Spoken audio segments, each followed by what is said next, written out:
Nous avançons toujours dans le livre de Samuel avec le chapitre 13 et probablement 14.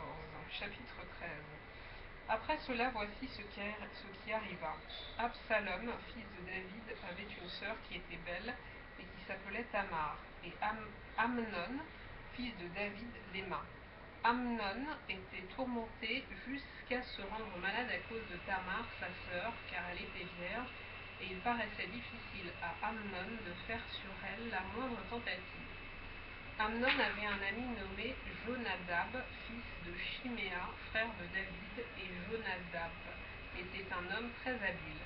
Il lui dit: Pourquoi deviens-tu ainsi chaque matin, plus maigre, toi, fils du roi?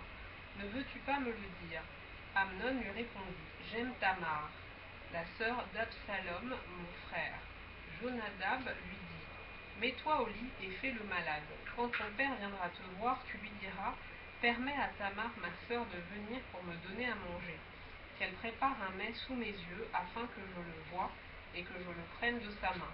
Amnon se coucha et fit le malade.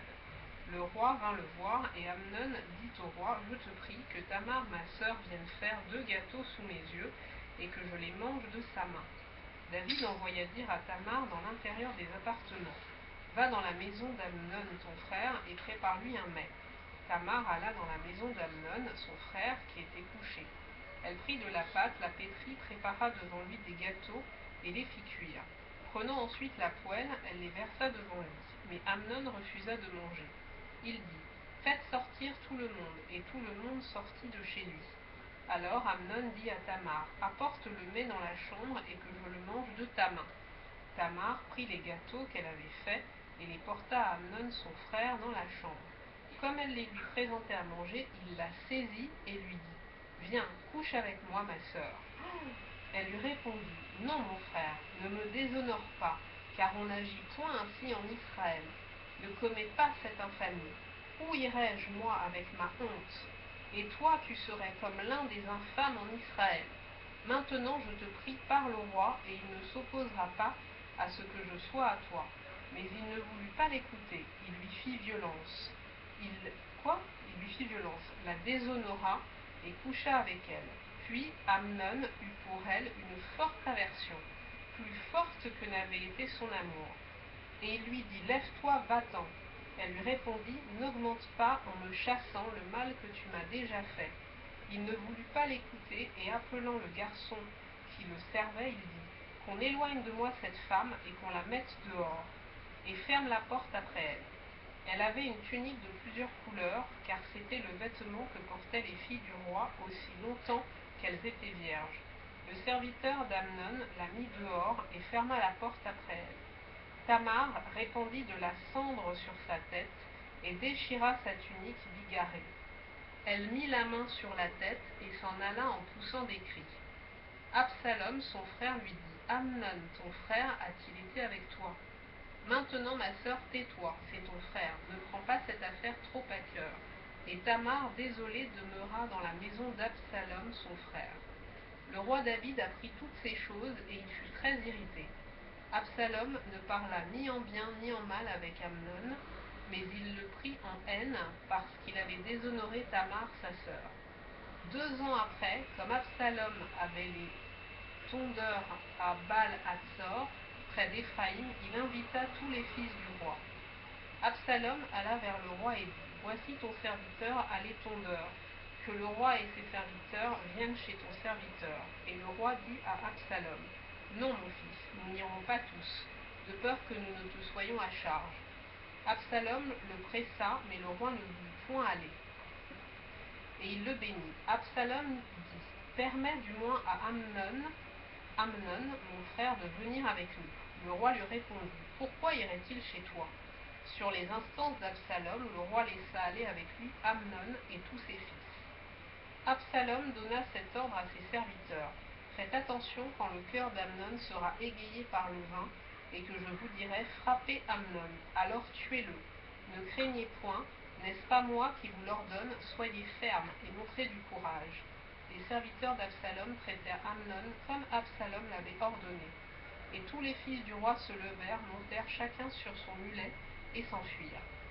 Comme ils étaient en chemin, le bruit parvint à David qu'Absalom avait tué tous les fils du roi, et qu'il n'en était pas resté un seul. Le roi se leva, déchira ses vêtements et se coucha par terre, et tous ses serviteurs étaient là, les vêtements déchirés.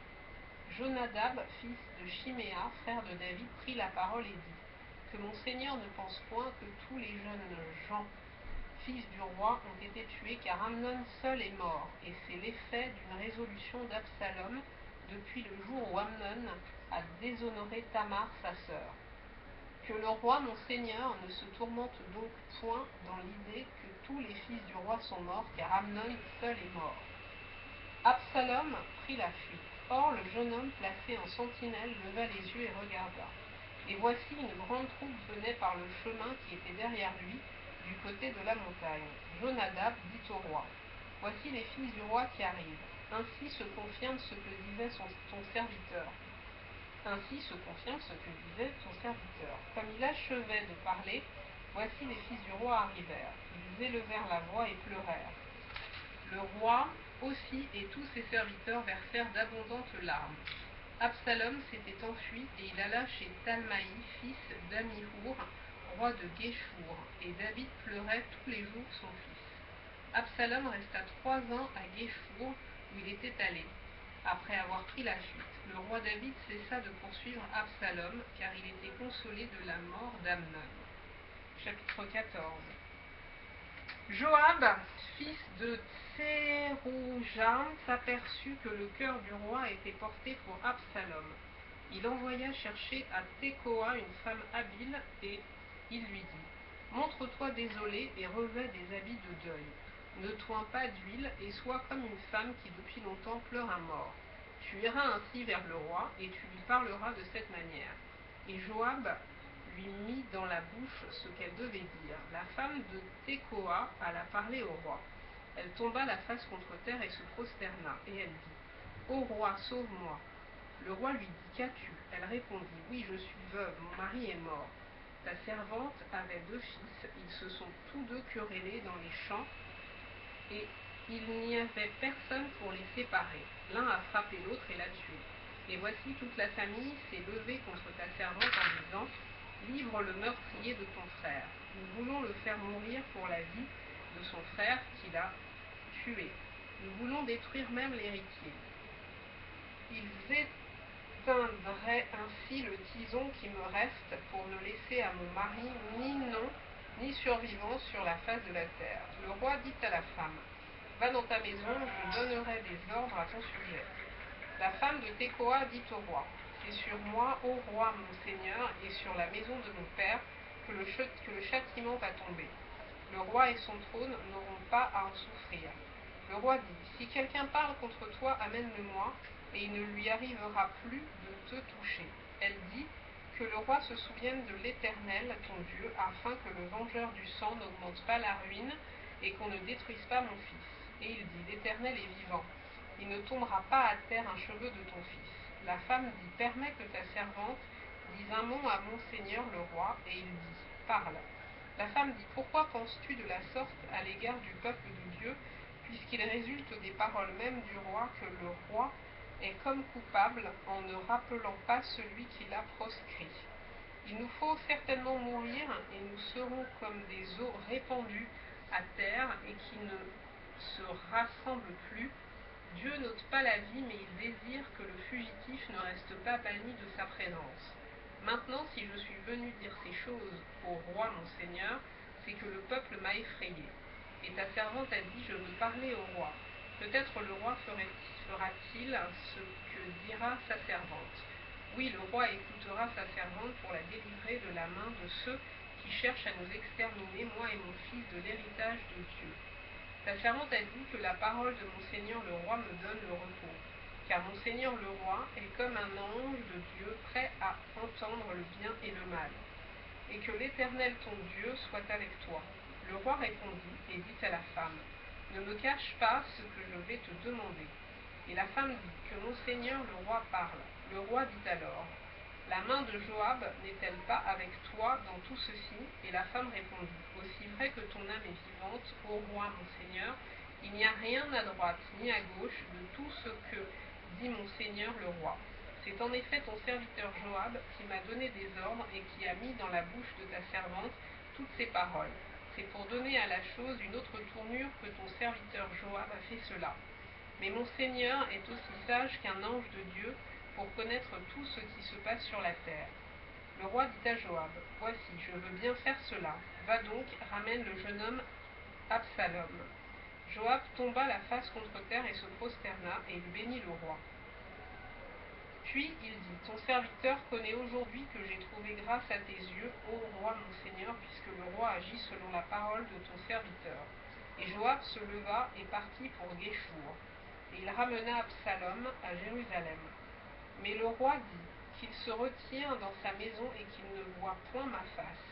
Et Absalom se retira dans sa maison et il ne vit point la face du roi. Il n'y avait pas un homme dans tout Israël aussi renommé qu'Absalom pour sa beauté, depuis la plante du pied jusqu'au sommet de la tête.